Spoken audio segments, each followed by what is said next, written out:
দিদি, একটা রেসিপি দেন তো বাচ্চার স্কুলের টিফিনে যাতে দেওয়া যায়, কিংবা আপনার দাদার জন্মদিনে সারপ্রাইজ দিতে চাই। ক্রিম ছাড়া কেকের রেসিপি দেন, তাও আবার চুলায়। কিন্তু বাসায় অত কিছু নাই দিদি, ওভেন টোভেন নাই।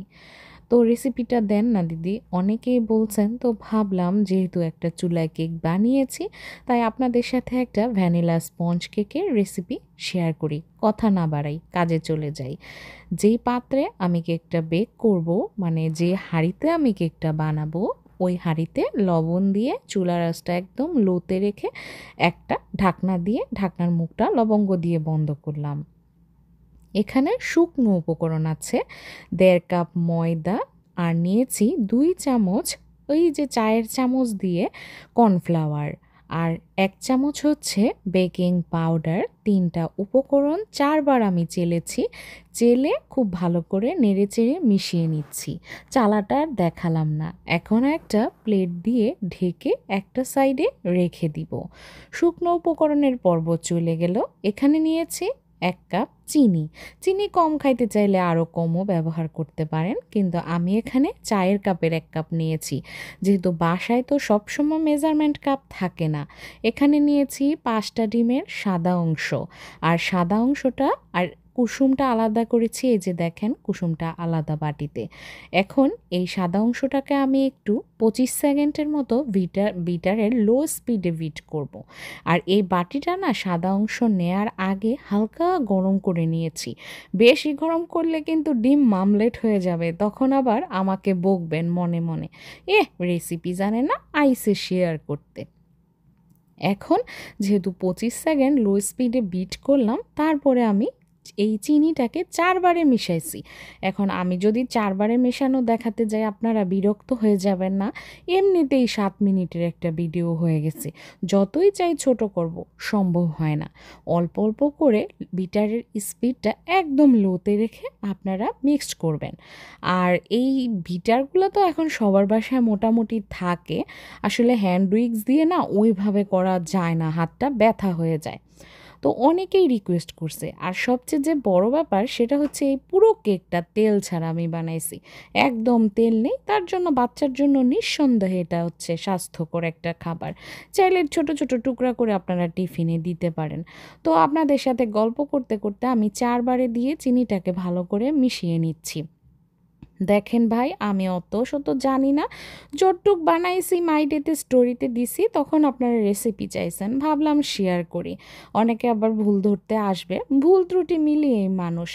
যাই হোক, আবারও বললাম, বাটি কিন্তু এত গরম করেন না, তাইলে ডিম কিন্তু মামলেট হয়ে যাবে।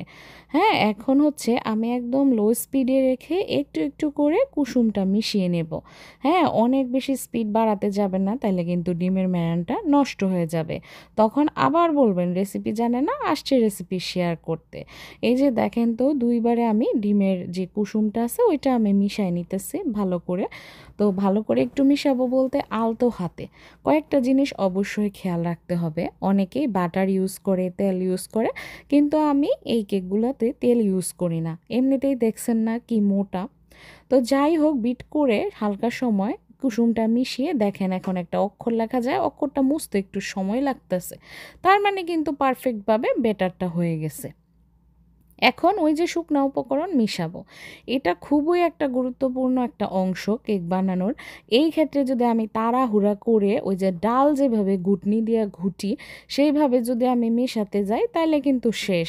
যতই কষ্ট করেন, কেক কিন্তু ভালো হবে না, ফুলবে না, চুপসায় যাবে। তখন আবার আমার রেসিপির দোষ হবে, কি রেসিপি দিল, ফলো তো করলাম, কাজ তো হইল না।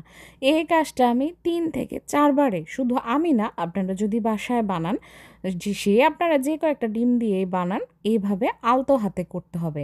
এখন অনেকেই রেসিপি দেখবেন কিন্তু কমেন্ট করবেন না, কেমন হয়েছে জানাইবেন না, তাইলে তো আবার আপনারা ছোট হয়ে যাবেন। যাই হোক, আমার কাছে শিখার মধ্যে কোনো ছোট বড় নাই, সবার কাছ থেকেই শিখার আছে। তো এরকম 3-4বারে আমি আলতো হাতে করে মিশাবো। এখন আপনারা যদি 2টা ডিম দিয়া 3 কাপ ময়দা দিয়া এই রেসিপি চেষ্টা করেন, তাইলে তো কেক ওই ইটের মতো শক্ত হইব। আমি যখন প্রথম প্রথম বানাইতাম, আমারটাও এমন ইটের মতো শক্ত হইতো। জানেন, একবার আপনাদের দাদা বলছে যে যদি কোনো শত্রু থাকে, তাইলে বলে এই কেক দিয়ে ঢিলা মারলে তার মাথা ফাইটে যাব। তো আসলে সব কিছু হইতেছে প্র্যাকটিসের উপর। ইউটিউব দেখে শিখছি সবই ঠিক আছে, কিন্তু ইউটিউবেও সব রেসিপি এরা বলে না ভেঙে চুরে, অনেক কিছুই তাদের থাকে সেটা ব্যক্তিগত। যাই হোক, ওই সব কথায় না যাই, আমি যেমনে বানাই একটু শেয়ার করি। তো দেখতেছেন তো কত আলতো হাতে সময় নিয়ে নিয়ে আস্তে আস্তে করে আপনার এই বেটারটা তৈরি করবেন। এখন অনেকে বলবেন, ও মা এসেন্স দিয়ে দিল না, কিছুই জানে না। না না, জানি ভাই, অল্প অল্প জানি আর কি। এখানের এসেন্সটা না আমাদের দেশের মতো ভারী না, একটু জল জল টাইপ।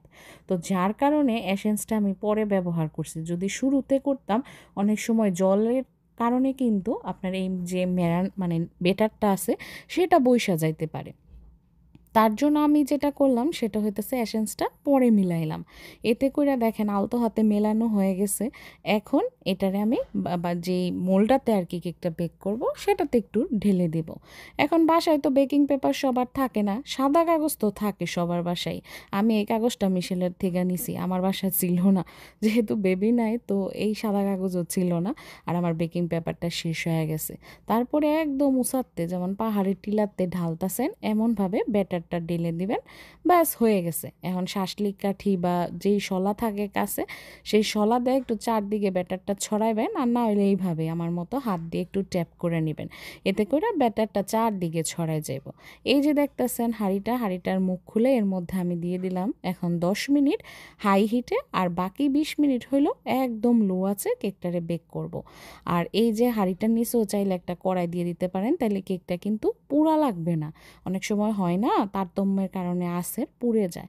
ব্যাস হয়ে গেছে 2 পাউন্ডের একটা ভ্যানিলা কেক। এটা আপনারা চাইলে ক্রিম দিয়েও খেতে পারেন, কিংবা এমনি ছোট ছোট টুকরা করেও দিতে পারেন বাচ্চাদেরকে। তো তারপরে আমি এই গরম কেকটাকে চুলার আঁচটা বন্ধ করে একটু টাওয়াল দিয়ে ঢেকে রেখে দিব। ব্যাস কেক হয়ে গেছে। বানায়া দেখেন বাসায়, আশা করি খেতে পারবেন। সবাই ভালো থাকবেন।